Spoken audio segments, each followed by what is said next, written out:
my name is Faith. You've obviously probably read about me in the app, or if you're not sure, I've got some books. You can Google me. But I'm here to really energize you so that when you leave this session, you want to come back again next year. But also, I want to give you some practical tools on how you can, manage your career. But also, I want to give you space. You can ask me questions, anything. Okay, so I'm going to make sure there's question time. So without further ado, we're here because you want to learn the secret to a successful career in tech. So let's go. Well, let's try and go.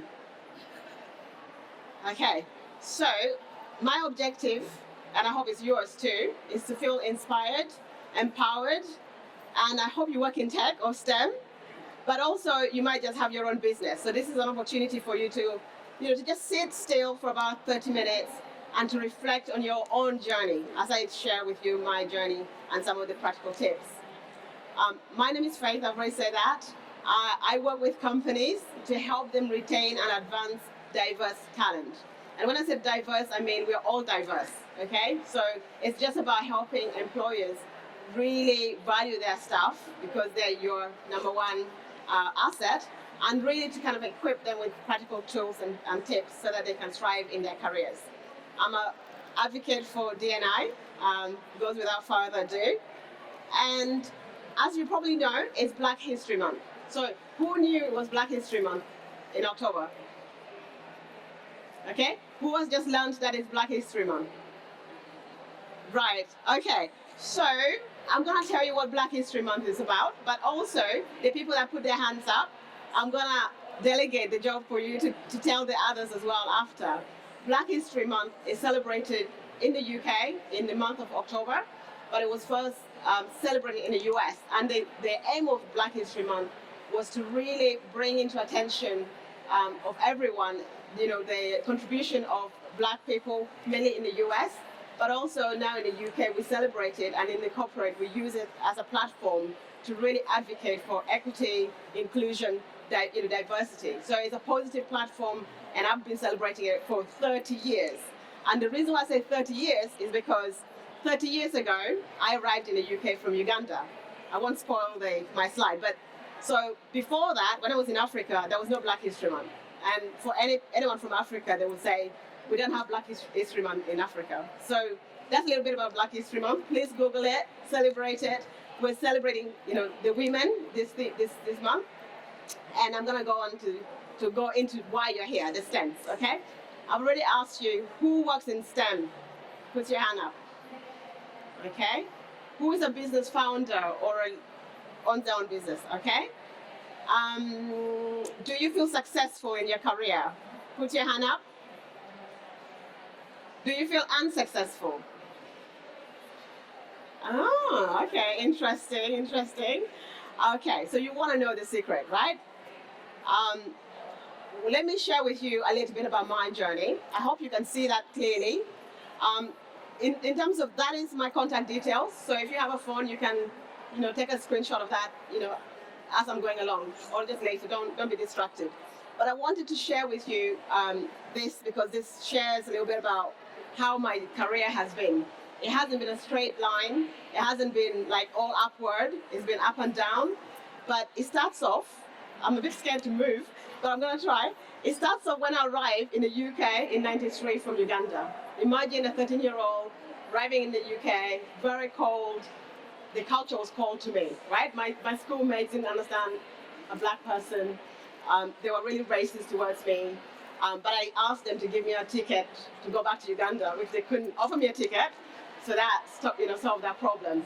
But I did my GCSEs in Kingston. I went to Kingston College, then I went to university. And then after university, I started working for Shell. And I was one of the very few female in Shell. And I remember one of my colleagues saying to me, I think you've been hired because you're Black, you're female, and because you're young. And I had to think, oh my gosh, I didn't think that, because I just thought I was applying for a job like everybody else. But quickly I realized that that was me, and I had to either own it or fight it. So my message to you is, if you identify as female, Black, anything, just own it, okay? Embrace who you are, embrace your culture, because that's who you are. You can't be anyone else. So 20 years ago, I decided, you know what, this is who I am. So if you don't like it, it's your problem, not mine. So I quickly worked in tech, I was in change management, I was in retail, managing global projects, I was traveling a lot. Then I met my husband, and then we got married. And then I had to decide very quickly whether I was going to buy a house, have children, or do an MBA. Now, how many of you have an MBA or a master's? Okay. How did you find the decision to decide, whether it was the right time to do it or not? Was it easy or difficult? No? Yeah, it was easy. So it depends. And I think it's also a barrier for a lot of female because you're at a crossroad where you're maybe in your late 20s, your early 30s, and for gents as well, so I don't want to discriminate. But you're thinking, what do I do with my life? What do I do with my career? So having to decide and navigate your entire life is quite challenging. So for me, I realized that, I wanted to have it all. I wanted to be this career woman. I wanted to be this successful mother. I wanted to do this, do that. But it was at a cost. I was really exhausted, right? I had nothing left. So after all that kind of journey, I decided in 2014 that I was going to live the corporate life. I was going to give away my big, paycheck, my salary, my comfort, my identity as this shell person, and just take a leap of faith, hence the name. I just jump off, and I was like, I just didn't know what it was, It was like, who do you work for? Oh, I don't know. So I'm like, okay, I'm going to set up a company called Transformation 21st. And then I said, I just evolved from there and evolved from there. So I retrained, and then I became a coach, life coach, career coach. And then in 2018, I was coming here to this event. I was doing another talk. It was my first, exhibition. I paid a lot of money. I was really excited. On my way here, I had a car crash. Obviously, I didn't die because I'm here, but it was a wake-up call because I was like, what, we have only one life. Yeah, you have only one life. You can't put things off. Guys, if you want to come, you can. There's chairs. Come in. Yeah. Do come in. Come and sit. You only have one life. Don't wait. Don't wait for the right opportunity. Don't waste it away wishing something will happen. So for me, that 2018 car incident, it really shook me, and it led to me writing my book, which I will be signing some copies.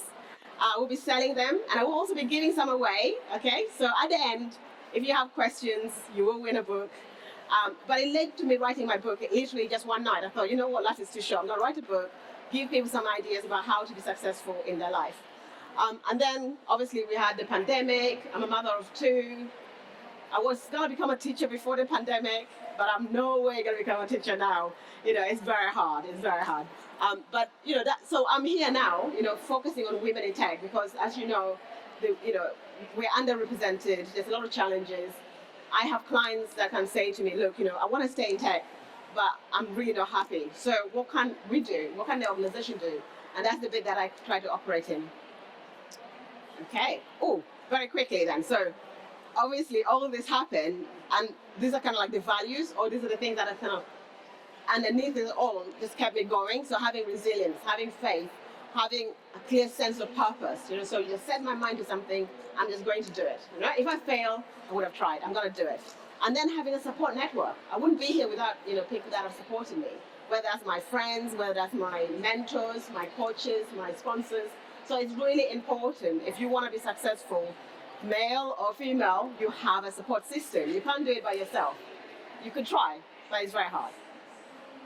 Okay? And then, success, what is it? So, do we have a mic?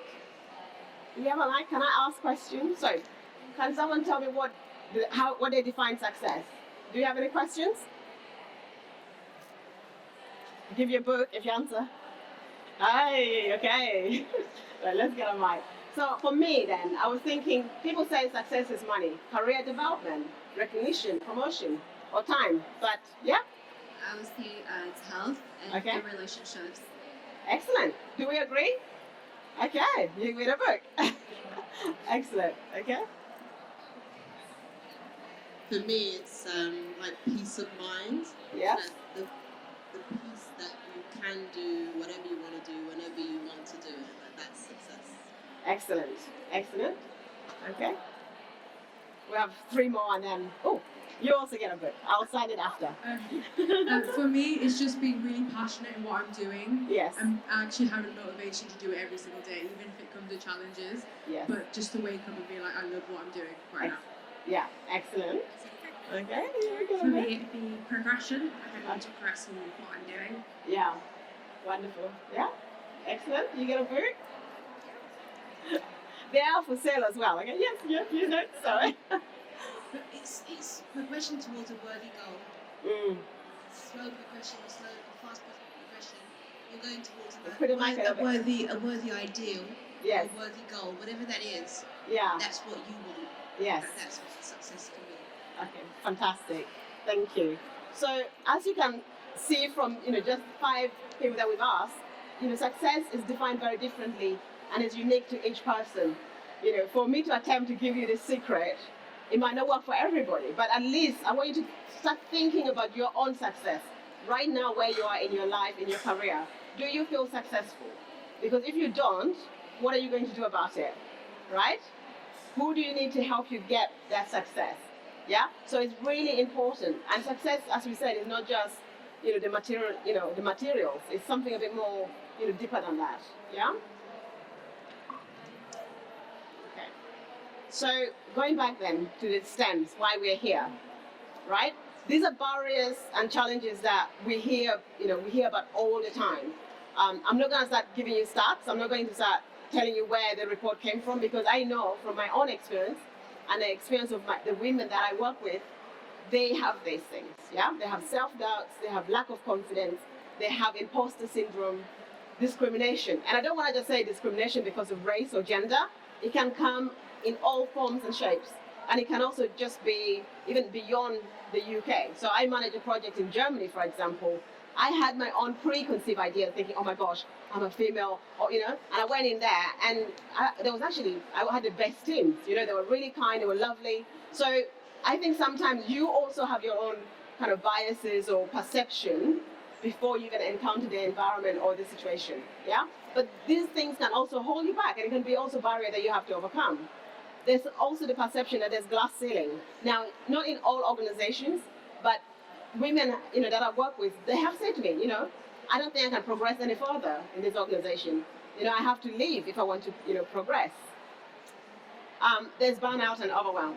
Okay, so I want maybe 2 people. If you feel like you've experienced burnout this year, put your hand up. Okay, maybe everybody. If you have experienced burnout this year, okay, no one is looking. It's fine.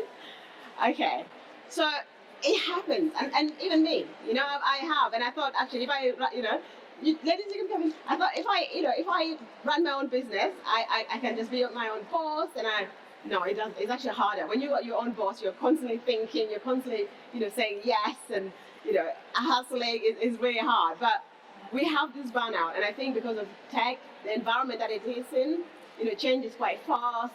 If you're managing projects, you need things to happen really quickly. And that can put a lot of pressure on us, and especially for women, if you have caring responsibilities, that can be really hard. So it's really understanding that there are these challenges, there are these barriers, but what can you do about it, and what are you doing about it today? Yeah. So this is where I kind of decided, when I set up my organization, that I wanted to tackle the issues that were affecting women, because I was working with organizations who were saying, we're trying to recruit more women. We've got a lot of girls into tech now. We've got them coming in. But then they were leaving. And they were like, why are they leaving? What's going on? So for me, I started developing programs for women, programs to tackle, the issue around, people leaving mid-level. And as a result of that, now I'm offering it to everybody else. So you can all access it, through one-to-one coaching, group coaching. You can just jump on a Zoom with me and the other women in tech every month. Book it on Eventbrite, and just come and just listen to others, share your own journey and inspire somebody else as well. Because I think when we have these issues, knowing that you're not alone sometimes can be actually the comfort that you need. Knowing that you're not the only one struggling can just be that, reassurance. So it's really important that when you have these burnouts or when you have these doubts, that you have, a community that you're connected to. These are just some of the companies, brands that I've worked with or for. Okay, so what are the top secret then that I want you to take away, okay? Because I only have a very short time. Well, we've already said some of them already, but for me, it starts with your growth mindset, okay? It starts with your mindset. When you wake up in the morning, you look outside the window, it's raining. How do you feel? Refreshed. Oh, it's raining. Oh my gosh, I'm so cold, and my hair, and really, how, So you start, it's literally your mindset the first thing in the morning. Or, or you're going to bed and you think, oh gosh, I hope they don't send me any more emails, and you start it goes off, right? So check in with your mindset, and I'm saying growth mindset. I'm not going to go into what it is, but I think it's all about, keep learning. Failure is okay. A lot of these topics have been covered already on this conference, but I think I just want you to check in with yourself before you start thinking somebody else has to be the solution or has to provide, that comfort zone for you. You check in, what you can do. Confidence. Okay. How many of you feel very confident on a scale of 1 to 10? 10 being confident, 0 being. If you think you're at a 10, can you put your hand up, please? Confidence. Okay. Go 10. If you think you're 9, on average, you're going to work, minding your own business, confident level 9. Okay. 8.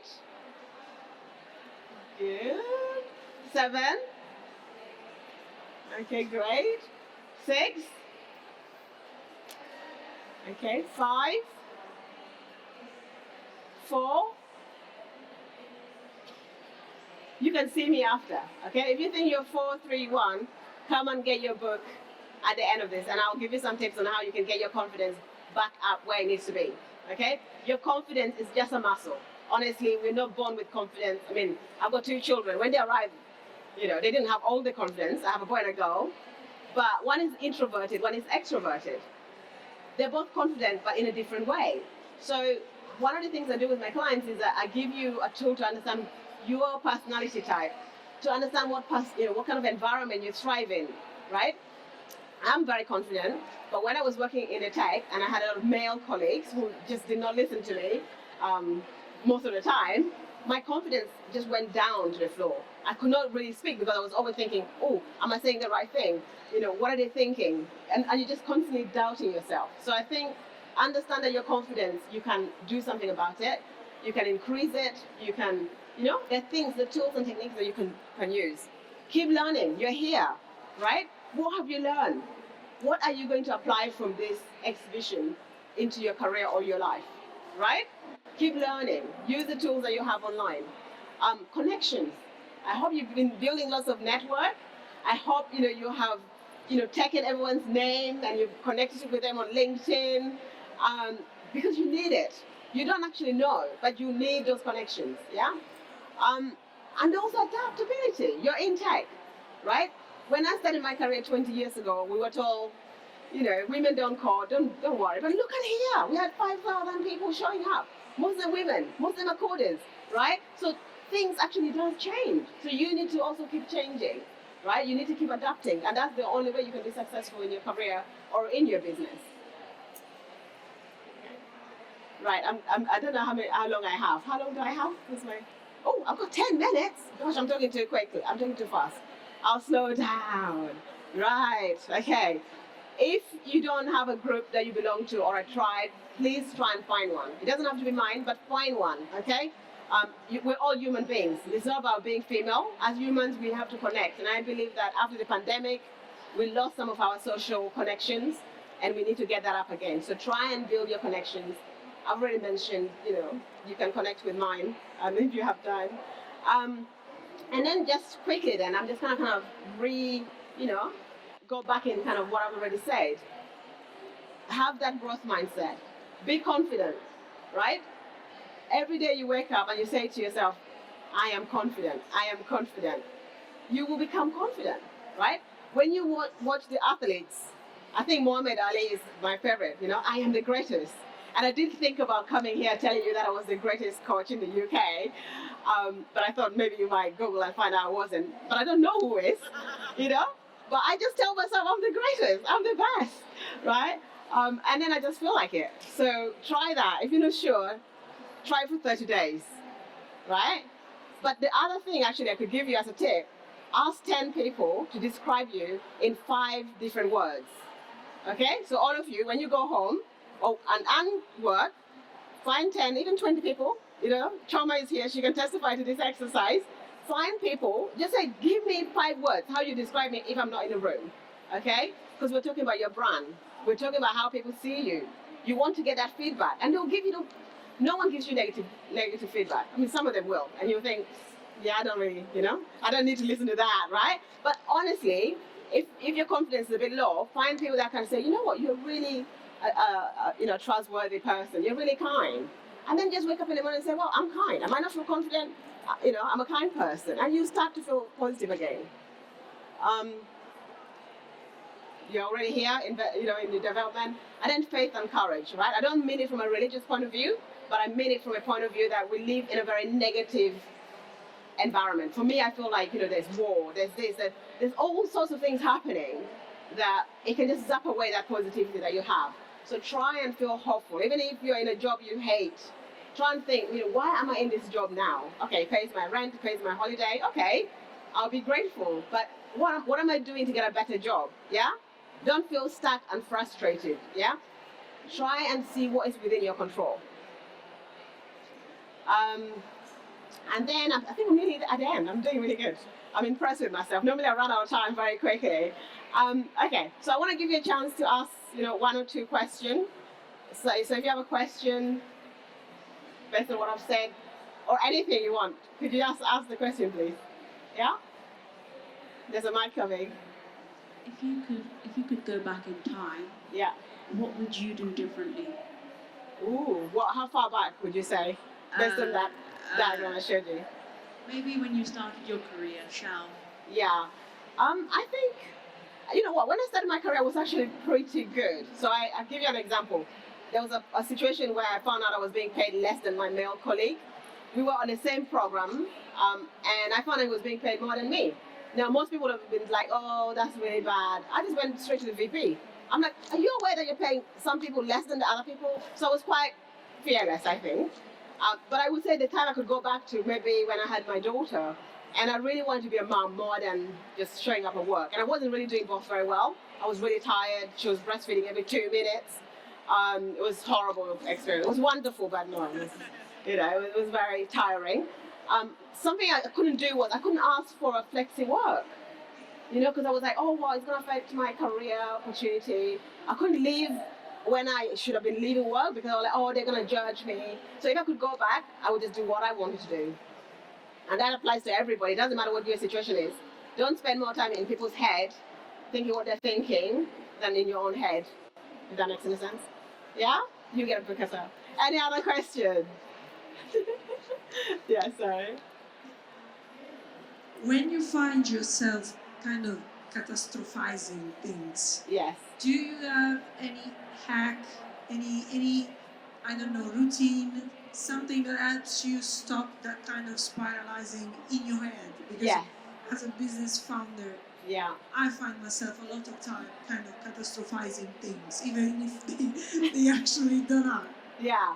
Oh, that's a great question. I think one of the things that I try to do is focus on, if you think that you're worried, that means you're living in the future. So I would say to you, So I would say make a list of everything that you're worrying about.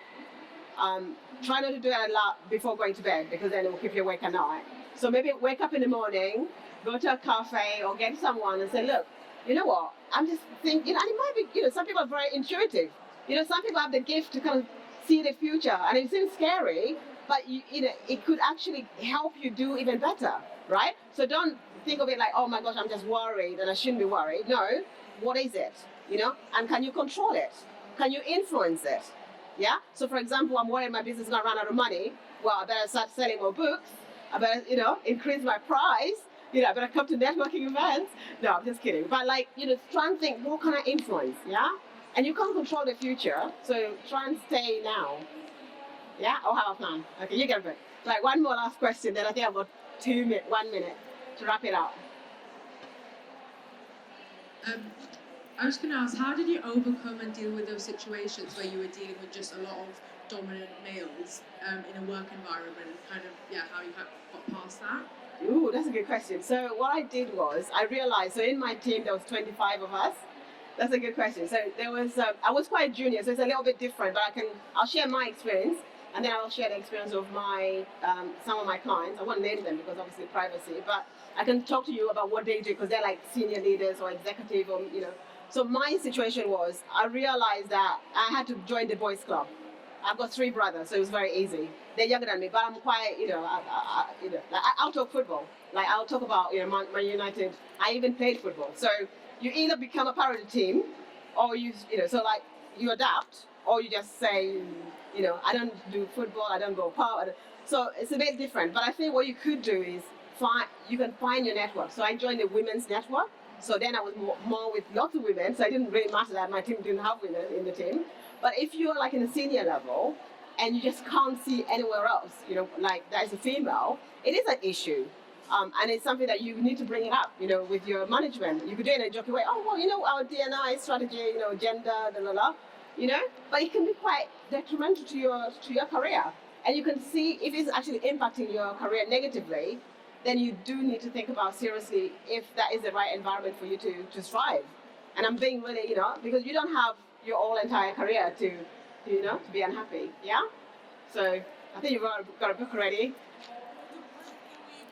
You can buy it. So you're holding the book. If you feel guilty taking a free gift, there's no string attached. Honestly, yeah. I wanna say thank you for your time. But you can buy it, or you can donate.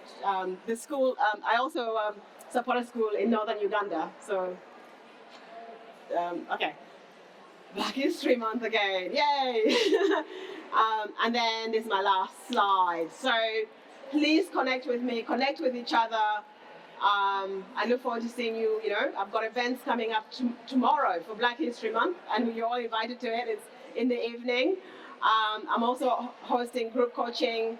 I'm launching a podcast. So if you want to be a guest on my podcast, Choma is going to be talking about parenting and all things D&I. So yeah, I really look forward to knowing you more. And yeah, thank you for showing up. Is that wrap? Thank you. Okay, and I think they're gonna unmic me, but you can stay if you have more questions. I'm gonna be doing some book signing. Yeah.